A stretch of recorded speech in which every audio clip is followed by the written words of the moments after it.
হয়ে ওঠে আরও ভয়ঙ্কর। হ্যালো প্রিয় লিসেনার্স, আসসালামু আলাইকুম। সবাই কেমন আছেন? আশা করি মহান আল্লাহ তাআলার কৃপায় আপনারা সবাই খুবই ভালো আছেন। আমাদের ভৌতিক লাইভ স্টেশনের আরেকটি নতুন ঘটনায় আপনাদের স্বাগতম। আমাদের এই চ্যানেলে সবসময় সত্যিকারের ভয়ঙ্কর ঘটনাগুলো শেয়ার করা হয়। তাছাড়া প্রতি শনি ও মঙ্গলবার আমাদের চ্যানেলে একটা লাইভ হয়, যে লাইভে আমরা অতিথিদেরকে আহ্বান করে থাকি, যারা নিজের মুখে তাদের সাথে ঘটে যাওয়া ভয়ঙ্কর সব সত্য ঘটনা আমাদের সাথে শেয়ার করে। যদি আপনিও আমাদের সাথে ভৌতিক লাইভ স্টেশনের লাইভে যুক্ত হতে চান, তাহলে আমাদের চ্যানেল ডেসক্রিপশনে দেওয়া হোয়াটসঅ্যাপ নাম্বারে আমাদের সাথে যোগাযোগ করতে পারেন। আর তাছাড়াও আপনারা যদি চান আপনাদের সাথে ঘটে যাওয়া ভয়ঙ্কর ঘটনা আমাদের সাথে অন্যভাবে শেয়ার করবেন, মানে ভয়েস দিয়ে শেয়ার করবেন বা লিখে শেয়ার করবেন, তাহলে সেটাও পারবেন আমাদের হোয়াটসঅ্যাপের নাম্বারের মাধ্যমে। তো কথা না বাড়িয়ে ঘটনায় চলে যাওয়া যাক।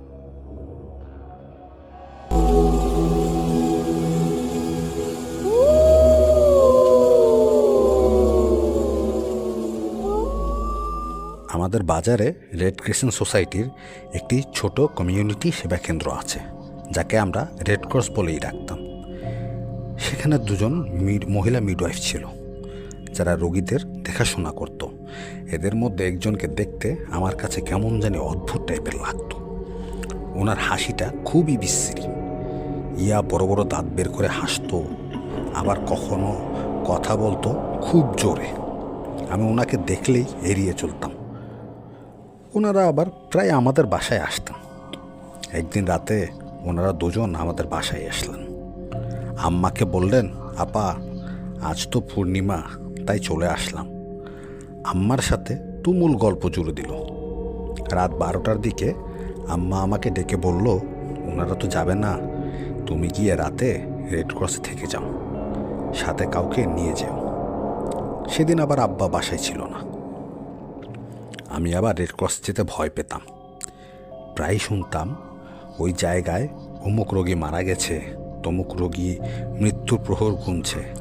আবার রোগীদের মৃত্যু আর্তনাদও আমাকে ওই জায়গা থেকে দূরে রাখত। তবুও আমি আম্মাকে না বলতে পারিনি। একটা টর্চ লাইট নিয়ে বাজারে এসে আমার সাথে থাকার মতো কাউকে খুঁজছি, কিন্তু কাউকেই দেখলাম না। তাই একাই চলে গেলাম রেড ক্রসে। তখনও আমাদের এলাকায় বিদ্যুৎ যায়নি, জেনারেটরই একমাত্র ভরসা। সেটাও আবার রাত 10টায় বন্ধ হয়ে যায়। বিছানাটা সুন্দর করে ঝেড়ে পরিষ্কার করার জন্য একটা মোমবাতি জ্বালালাম। বিছানাটা ঝাড়তে যাব, দেখি বিছানায় এক গুচ্ছ কালো চুল পড়ে আছে। ভাবলাম ওনাদেরই হয়তো মেকিং করা চুল। সেটাকে টেবিলের এক কোণে রেখে দিলাম। প্রস্রাব করার খুব দরকার, কিন্তু আমি জানি না বাথরুমটা ঠিক কোন দিকে। মোমবাতি নিয়ে বাথরুম খুঁজছি। খুঁজতে খুঁজতে হঠাৎ অপারেশন রুমে চলে আসলাম। সাদা দুটি ঝুলানো এপ্রন দেখেই কিছুটা ভয় পেয়ে গেলাম। তারপরও সাহস করে ভিতরে ঢুকে পড়লাম। মনে হলো স্ট্রেচার থেকে কেউ একজন লাফ দিয়ে চোখের আড়াল হয়ে গেল। তখন সত্যি সত্যি অনেক ভয় পেয়ে গেলাম। তাড়াতাড়ি ওই রুম থেকে বের হয়ে এসে দরজায় ছিটকিনি মেরে দিলাম। প্রকৃতির ডাকে সাড়া না দিয়েই শুয়ে পড়লাম। ঘুমানোর চেষ্টা করছি, সাথে সাথে মনে মনে সূরা কালামও পড়ছি। কখন যে ঘুমিয়ে পড়েছি খেয়াল নেই। মাঝরাতে হঠাৎ করে একটা খচখচানি আওয়াজে ঘুম ভেঙে গেল। আওয়াজটা কিছুটা এই রকম ছিল, বিড়াল যদি টিনের উপরে নখ দিয়ে আঁচড় কাটে তাহলে যেমন আওয়াজ হয় ঠিক তেমন একটা আওয়াজ হচ্ছিল। আমি চুপ করে শুয়ে রইলাম।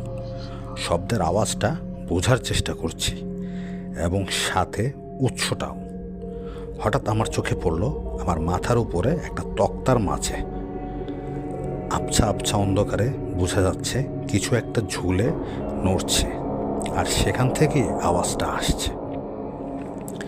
আমি ভয়ে ভয়ে হাত দিয়ে টর্চ লাইটটি খুঁজছি। এমন সময় আমার ঘরের দরজার জোরে আওয়াজে আমাকে ডাকছে। আরে, এটা আম্মার কণ্ঠ না? আমি দৌড়ে গিয়ে দরজা খুললাম।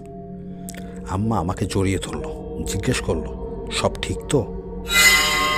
পিছনে তাকিয়ে দেখি ওই দুইজন মিডওয়াইফ দাঁড়িয়ে আছে। ওনারা হাসছে আর আম্মাকে বলছে, আপা, এগিয়ে দিয়ে আসতে হবে নাকি, একা একা যেতে পারবেন? আম্মা কিছু না বলে আমার হাত ধরে বলল, এসো।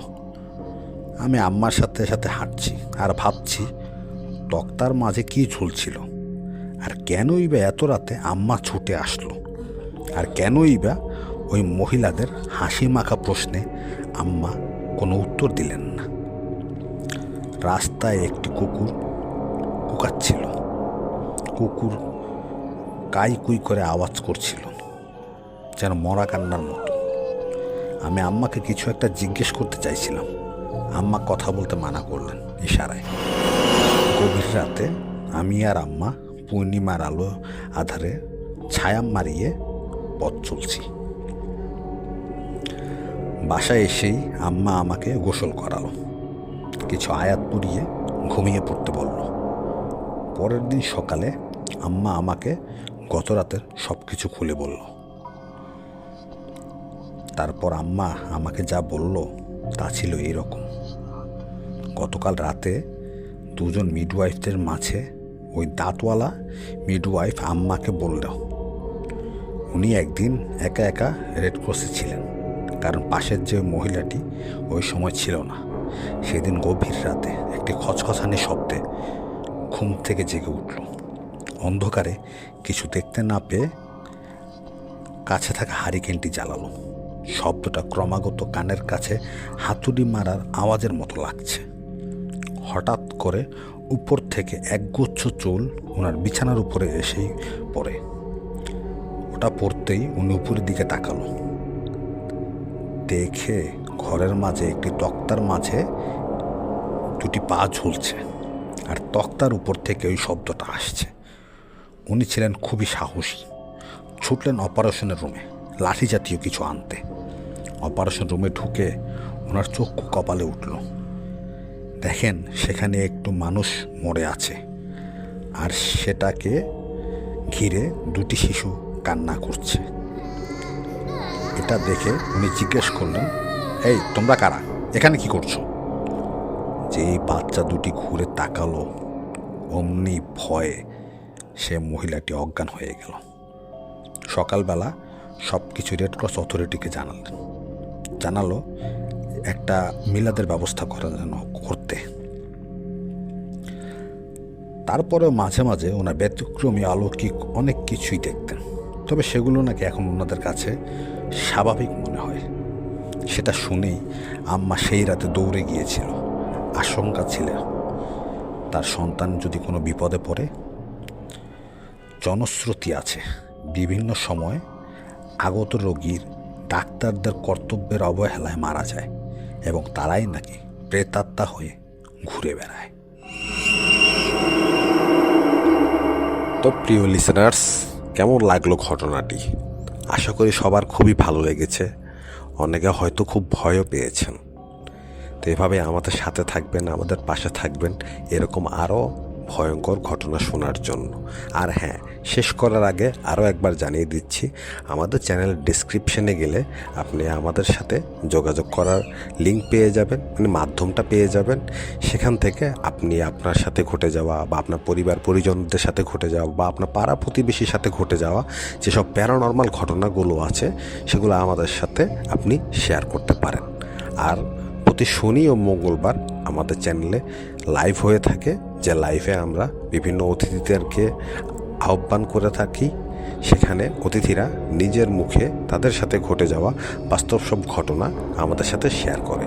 আর আপনিও যদি চান আমাদের সাথে লাইভে যুক্ত হয়ে আপনি আপনার সাথে ঘটে যাওয়া বা আপনার পাড়া প্রতিবেশী পরিবার পরিজন তাদের সাথে ঘটে যাওয়া কোনো ঘটনা আমাদের সাথে শেয়ার করবেন, তাহলে আমাদের সাথে ওই লিঙ্ক থেকে যোগাযোগ করতে পারবেন। তো আজকের মতো বিদায়, আল্লাহ হাফেজ।